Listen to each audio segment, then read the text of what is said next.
Welcome back to Swati maths academy. आज हम हैं फाउंडेशन रोड मैप के फर्स्ट मॉड्यूल नंबर सेंस के लास्ट टॉपिक पर और इस नंबर सेंस के बिल्डिंग ब्लॉक यहाँ पर हम समझ चुके हैं। आज सीख लेंगे फ्रैक्शंस और डेसिमल्स का, और ये कॉन्सेप्ट्स ना मैथ्स में बहुत ही फ्रीक्वेंटली यूज होता है, रियल लाइफ में भी हर जगह मिलता है। तो जल्दी से कंफ्यूजन्स जो होंगे तुम्हारे दूर कर दूंगी, पर उसके लिए जरूरी है कि वीडियो को एंड तक देखो। बीच बीच में लगेगा ये मुझे आता है, पर कुछ भी मिस मत करना, क्योंकि आता है में भी कुछ होता है जो नहीं आता है। आज हम क्या सीखने वाले हैं? आज हम सीखने वाले हैं फ्रैक्शंस, सीखेंगे कैसे कन्वर्ट करते हैं फ्रैक्शंस को डेसिमल में, डेसिमल सीखेंगे, डेसिमल का फ्रैक्शन में कन्वर्जन सीखेंगे और समझेंगे कैसे ये इंपॉर्टेंट है हमारे लिए रियल लाइफ में भी। तो सबसे पहले स्टार्ट करते हैं एक एग्जाम्पल से।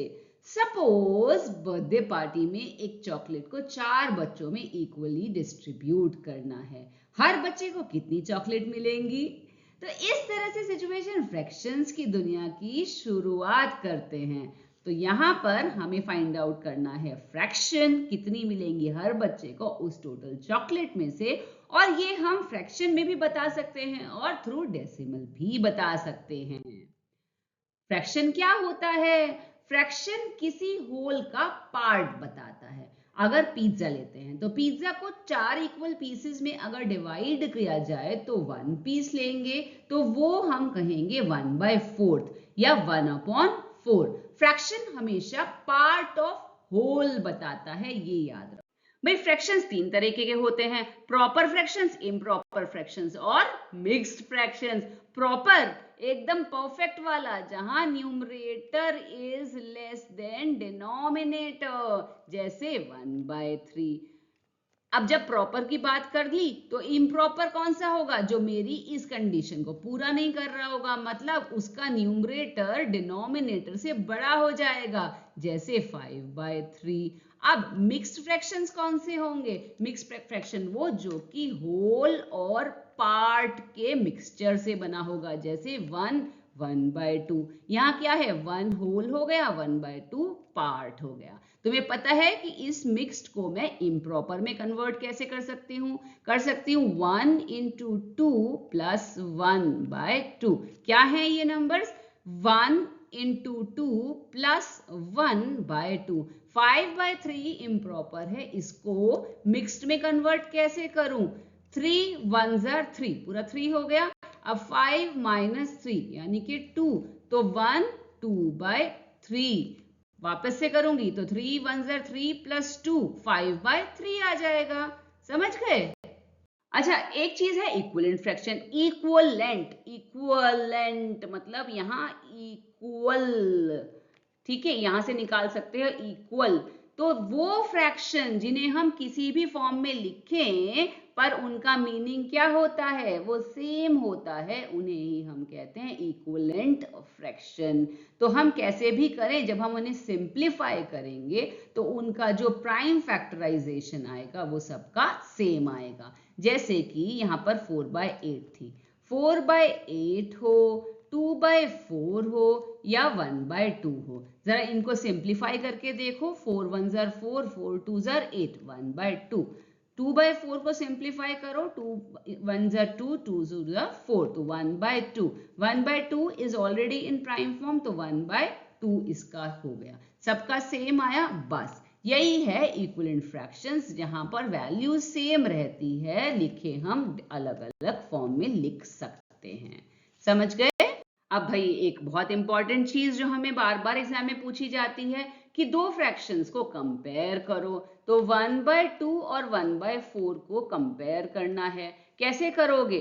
सिंपली क्रॉस मल्टीप्लाई कर देना। सीक्वेंस ध्यान रखना, पहले ये लिखा था फिर ये लिखा था। मैंने क्या किया? लेफ्ट से राइट से लेफ्ट वाले में मल्टीप्लाई किया, यानी कि 1 into 4। फिर मैंने इसको लेफ्ट वाले को राइट के साथ मल्टीप्लाई किया, ऊपर करा, तो 2 1s are 2, ये हो गया 1 into 2, तो ये हो गया 4, ये हो गया 2, तो 4 इज ग्रेटर देन 2, इसलिए 1/2 इज ग्रेटर देन 1/4। ठीक है, तो एक तरीका हुआ ये हमारा क्रॉस मल्टीप्लिकेशन का। इसके थ्रू आप दो नंबर्स को कंपेयर कर सकते हो। अब क्या कहूं, अगर मेरे पास हो 1/2, 1/4 और 1/8, तो यहाँ क्या करना पड़ेगा, यहाँ हमें जो डिनोमिनेटर में नंबर्स हैं 2, 4 और 8, इन सब का आप ले लोगे एलसीएम। तो एलसीएम ऑफ 2, 4 एंड 8 कैसे निकालोगे भाई? दो तरीके हो जाते हैं, आप फटाफट फैक्टर्स चेक कर लो और उसमें से लोएस्ट कॉमन मल्टीपल आप देख लो। तो यहाँ 2, 4 और 8 ऐसे भी निकाल सकते हो। तो 2 1 ज़र 2, 2 2 ज़र 4 और 2 4 ज़र 8। अगेन 2 1 ज़र ये 1 हो गया, 1 2 2 ज़र 4, फिर ये 2 लिया और 1 1 और 1। तो यहाँ एलसीएम आया 2 इंटू 2 इंटू 2, तो हो गया 8। ठीक है, 8 एलसीएम आया। अब मैंने 2 का 4 से मल्टीप्लाई किया, हमें डिनोमिनेटर को 8 बनाना है। 4 को भी 4 2 ज़र 8, 2 से मल्टीप्लाई करना पड़ेगा। 8 लाने के लिए 8 को 1 से मल्टीप्लाई किया। अब हमें पता है एक बहुत ही इंपॉर्टेंट बात कि किसी भी फैक्टर के अंदर अगर हमारे पास यहाँ पर ये नंबर्स हैं, तो फ्रैक्शनल फॉर्म के जो नंबर हैं हमारे, तो इन फ्रैक्शंस में एक को कुछ दिया है तो दूसरे को भी वही सेम देना पड़ेगा। ये दोनों ऊपर नीचे जो बैठे हैं ना, इनको चाहिए कि अगर एक में से कुछ माइनस किया तो दूसरे से भी करो, एक को मल्टीप्लाई किया तो दूसरे को भी सेम से करो। तो अगर मैंने 2 को 4 से किया है तो 1 को भी 4 से करूंगी। ऊपर न्यूमरेटर में 1 था, इसको भी 2 से करना पड़ेगा, और 8 ऊपर 1 है तो उसको भी हमें 1 से करना पड़ेगा। राइट, तो ये हो गया 4/8, ये हो गया 2/8 और ये हो गया 1/8। अब तुमने देखा कि मैंने क्या किया, डिनोमिनेटर्स को सेम बना लिया। डिनोमिनेटर सेम बनते ही मेरे पास आ गए ये नंबर्स 4, 2 और 1। बड़ा कौन सा है? 4 नंबर बड़ा है ना, तो बस इसका फ्रैक्शन यानी कि 1/2 भी बड़ा होगा। उसके बाद सीक्वेंस में आया 2, 2 और 1 में से 2 बड़ा है, तो बस ये पूरा का पूरा फ्रैक्शनल नंबर 1/4 भी बड़ा है। ठीक है, उसके बाद 1/8, तो ये सबसे छोटा है, ये हमने यहाँ लिख दिया। अब हम लगा सकते हैं साइंस की 1/2 is greater than 1/4 and 1/4 is greater than 1/8। I hope आपको ये दोनों तरीके समझ में आ गए हैं। दो नंबर दिए हैं, फटाफट क्रॉस मल्टीप्लाई करो और आंसर फाइंड आउट कर लो। लेकिन अगर मोर देन 2 नंबर्स दिए हैं, तीनों के, चारों के, चाहे कितने भी नंबर दिए हैं, सबके डिनोमिनेटर्स को सेम बना लो और फिर फाइंड आउट कर लो आसानी से कि कौन सा नंबर बड़ा है और कौन सा नंबर छोटा है। अब रियल लाइफ में फ्रैक्शंस कहाँ यूज होते हैं? भाई रियल लाइफ में हर जगह फ्रैक्शंस यूज होते हैं। पिज्जा डिवाइड करना हो, चॉकलेट डिस्ट्रीब्यूट करनी है, किसको कितनी देनी है, एक चॉकलेट में कितना पार्ट, मेजरमेंट करने हैं, बर्थडे केक शेयर करना है, हर जगह तो तुम फ्रैक्शन का यूज करते हो। तो आज हमने बहुत इंपॉर्टेंट चीज सीख ली है। वो क्या है कि हमने सीखा है कि फ्रैक्शंस के बेसिक कॉन्सेप्ट्स क्या होते हैं। हम जान चुके हैं कि फ्रैक्शंस क्या होते हैं, डिफरेंट टाइप्स के हम फ्रैक्शंस के बारे में देख चुके हैं, फ्रैक्शन को कंपेयर भी करना सीख लिया है। तो बस अब किस चीज की देर है, चलो जल्दी से क्विक चैलेंज लेते हैं। और आज का चैलेंज है कि तुम्हें ये दोनों क्वेश्चन सॉल्व करने हैं और कमेंट में मुझे अपने आंसर बताने हैं। बताओ 1/2 या 1/4 इनमें से बड़ा कौन सा है? और 2/3 के इक्विवेलेंट फ्रैक्शन बताओ, दो इक्विवेलेंट फ्रैक्शन बताओ जो 2/3 के इक्वल होंगे। भाई ये करते ही ना अब तुम मास्टर हो गए फ्रैक्शंस के। तुमने सीख लिया फ्रैक्शन क्या होता है, आइडेंटिफाई करना, कंपेयर करना और डेली लाइफ में यूज करना भी तुम अच्छे से सीख चुके हो। अब बारी आती है डेसिमल्स की। तो यहाँ पर डेसिमल क्या है? डेसिमल है ये छोटा सा डॉट। डेसिमल भी होल के पार्ट को ही रिप्रेजेंट करता है, बस लिखने का तरीका थोड़ा सा डिफरेंट हो जाता है। जैसे कि यहाँ पर 0.5, 0.25, 0.75, 7.36, 17.9 कैसे भी लिख सकते हो, बस ये होल और पार्ट का खेल है।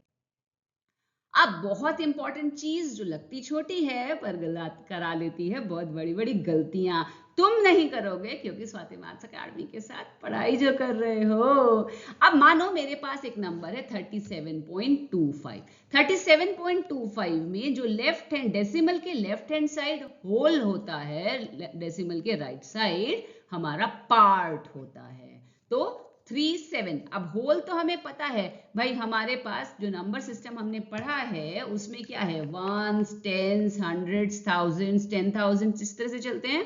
तो जब हम पढ़ते हैं डेसिमल के लेफ्ट हैंड साइड जाते हैं तो नंबर्स बढ़ते जाते हैं, डेसिमल के राइट साइड में जाते हैं तो नंबर घटते जाएंगे। कैसे बोलते हैं, डेसिमल के लेफ्ट साइड के नंबर्स वंस, टेंस, हंड्रेड्स, और डेसिमल के राइट साइड के नंबर को टेनेथ्स, हंड्रेडेथ्स, ठीक है, इस तरह से बोलते हैं। समझ गए? ये बहुत ध्यान रखना है, स्पेलिंग को गलती करके टेंस पढ़ के और क्वेश्चन में नंबर को गलत नोट नहीं करना है, देखना है कि हंड्रेडेथ क्या है या 100 लिखा है। फ्रैक्शन और डेसिमल बिल्कुल दोस्त हैं, पक्के दोस्त हैं, कहने के तरीके अलग हैं और दोनों की बात बिल्कुल एक जैसी है। 1/2 को डेसिमल फॉर्म में 0.5 लिख सकते हो, 1/4 को 0.25 भी लिख सकते हो, 3/4 को 0.75 भी लिख सकते हो।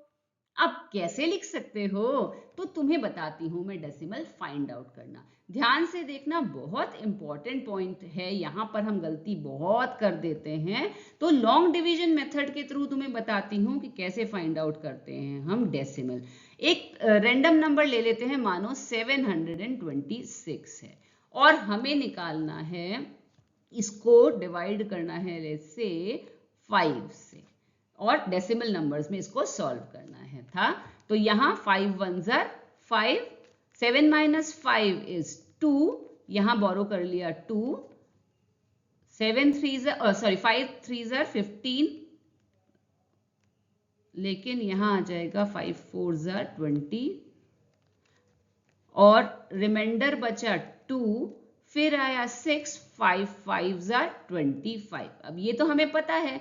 इसके बाद कहानी शुरू होती है, 6 minus 5 is 1, 1 is not divisible by 5, तो काम आ गया डेसिमल का। मैं यहाँ पर एक डेसिमल लगा दूंगी, जैसे ही क्वेश्चन में एक डेसिमल लगा देती हूँ ना, वो मुझे उधार दे देता है एक 0, उधार नहीं देता, वो तो मुझे बस गिफ्ट ही कर देता है 0, ठीक है, क्योंकि मुझे उसे वापस नहीं करनी है। अब मेरे पास आया 10 बन गया, तो 5 2s are 10, तो मैंने लिख दिया 2 और यहाँ आ गया 10 और ये नंबर हो गया फुल्ली कंप्लीट।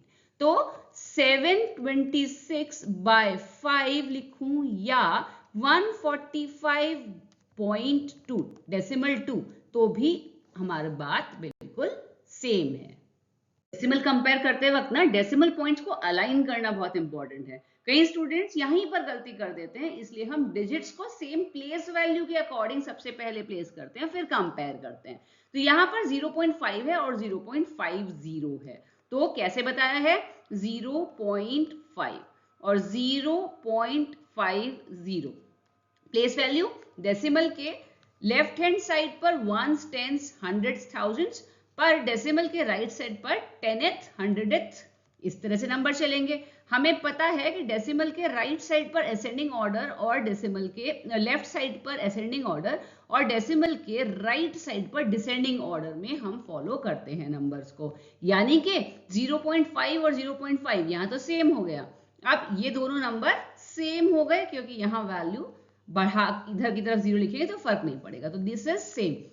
अब 0.70 और 0.65 इन दोनों नंबर्स में 10th की प्लेस, मैंने कहा डिसेंडिंग ऑर्डर, यहाँ डिसेंडिंग ऑर्डर में 7 is greater than 6, so 0.70 is obviously greater. अब एक नंबर अगर मेरे पास होता है 0.07 और दूसरा नंबर है 0.65, अब देखेंगे तो अगर आप यहीं देखोगे तो गलती होने के चांसेस हैं, क्योंकि आप ये टॉपिक अभी बेसिक से लर्न कर रहे हो। तो यहाँ हम प्लेस वैल्यू के अकॉर्डिंग सबसे पहले अलाइन कर लेते हैं। तो 0.07 डेसिमल के राइट साइड के नंबर्स जाते हैं डिसेंडिंग ऑर्डर में, 0.65 मतलब कि अगर मैं 10th प्लेस पर देखती हूं तो 6 इज ग्रेटर देन 0, इसकी वजह से ये पूरा का पूरा number 0.65 is greater than 0.07, right. अब डेसिमल से फ्रैक्शन में कन्वर्ट कैसे करते हैं? तो बहुत ही सिंपल तरीका है। पहले मैंने डेसिमल नंबर 0.75 लिखा, अब मैंने एक गन ली, ये मेरी गन है। इस गन से मैंने जब शूट किया तो मैंने इस डेसिमल पर एम किया और इसको शूट कर दिया। उस शूट करने से क्या हुआ कि इसके बाद के जितने नंबर थे वो 0 में कन्वर्ट होकर मेरे पास आ गए पॉइंट्स। ये मेरे पास 2 पॉइंट्स आ गए, ठीक है। तो अब मेरे पास नंबर बन गया 75/100। इसको सिंपलेस्ट फॉर्म में कर देंगे, 25 3s are 75 और 25 4s are 100। आंसर आ गया 3/4। फ्रैक्शनल फॉर्म में मेरा आंसर यही है। समझ गए? डेसिमल रियल लाइफ में कहाँ यूज होता है? पूछो कहाँ नहीं यूज होता? आपके मनी, आपके मेजरमेंट, आपको लिक्विड चेक करना है, आपको देखना है कि आपको दाल कितनी लेनी है, आपको दूध कितना लेना है, आप हर चीज में आपको परसेंटेज फाइंड आउट करने में हर जगह आप डेसिमल को यूज करते हो। भाई बहुत ही कॉमन मिस्टेक्स जो हमारी हो जाती हैं, जिनका कि तुम्हें याद रखना है, वो कुछ 2 मिस्टेक्स में यहाँ पर तुम्हें आइडेंटिफाई करना चाहूंगी। एक, ध्यान रखना कि अगर तुम्हें पूछा हो 0.5 और 1/2 में कौन सा बड़ा है, कौन सा छोटा है, अगर कोई भी एक फ्रैक्शनल फॉर्म का नंबर और एक डेसिमल नंबर है, तो पहले किसी भी एक को या तो डेसिमल को फ्रैक्शन में कन्वर्ट करो या फ्रैक्शन को डेसिमल में कन्वर्ट करो और फिर कंपैरिजन करो। केवल यहाँ पर अज्यूम करके मत चलना। दूसरी एक बहुत बड़ी गलती, बहुत कॉमन मिस्टेक जो बच्चे कर देते हैं, मानो 0.05 है और 0.50 है, पूछा कौन सा बड़ा है, तो हमें सिंपली इनको प्लेस वैल्यू के अकॉर्डिंग अलाइन करना ही है और तब हमें बताना है कि प्लेस वैल्यू के अकॉर्डिंग कौन सा नंबर बड़ा है। अब यहाँ पे देखोगे तो ये बड़ा है, तो इसीलिए हमारा ये नंबर बड़ा हो गया, ठीक है। तो इस बात का हमें बहुत अच्छे से ध्यान रखना है। तो भाई वाह, अब तुम यहाँ आ गए चेक पॉइंट 2 में। तुमने फ्रैक्शन सीख लिया और डेसिमल भी सीख लिया। तुम्हें पता है डेसिमल क्या होता है, कन्वर्ट कैसे करते हो डेसिमल में, फ्रैक्शन से कंपेयर करना भी सीख लिया और तुम्हें पता चल गया कि कितने काम का है डेसिमल। तो बस अब देर नहीं करनी, वीडियो को पॉज करो, खुद सॉल्व करो। अगर ये क्वेश्चन सॉल्व हो गए तो आप फ्रैक्शंस और डेसिमल दोनों कॉन्सेप्ट अच्छी तरह से समझ चुके हो। तो हो गए तुम फ्रैक्शंस और डेसिमल के मास्टर। फ्रैक्शन समझ गए, डेसिमल समझ गए, दोनों के बीच का कन्वर्जन समझ गए और रियल लाइफ में यूज कहाँ होता है ये भी अच्छे से पता चल गया। तो भाई यहाँ सिर्फ हमने फ्रैक्शंस और डेसिमल ही कंप्लीट नहीं किया, यहाँ हमने मॉड्यूल 1 भी कंप्लीट किया, यानी नंबर सेंस फाउंडेशन में हम मास्टर हो गए हैं। अब बस देर नहीं करनी है, मॉड्यूल 2 फटाफट आ रहा है, उसका वेट करो। जल्दी से चैनल को सब्सक्राइब कर लो, क्योंकि मैं बना रही हूँ तुम्हारी फाउंडेशन को स्ट्रॉन्ग। डिफिकल्टी लेवल तब बढ़ता है जब हमारे बेसिक्स क्लियर हो, तो यहाँ हमारी कोशिश है कि हम उन सब बेसिक्स पर अच्छे से काम कर लें। जल्दी ही मिलते हैं, till then take care and good bye.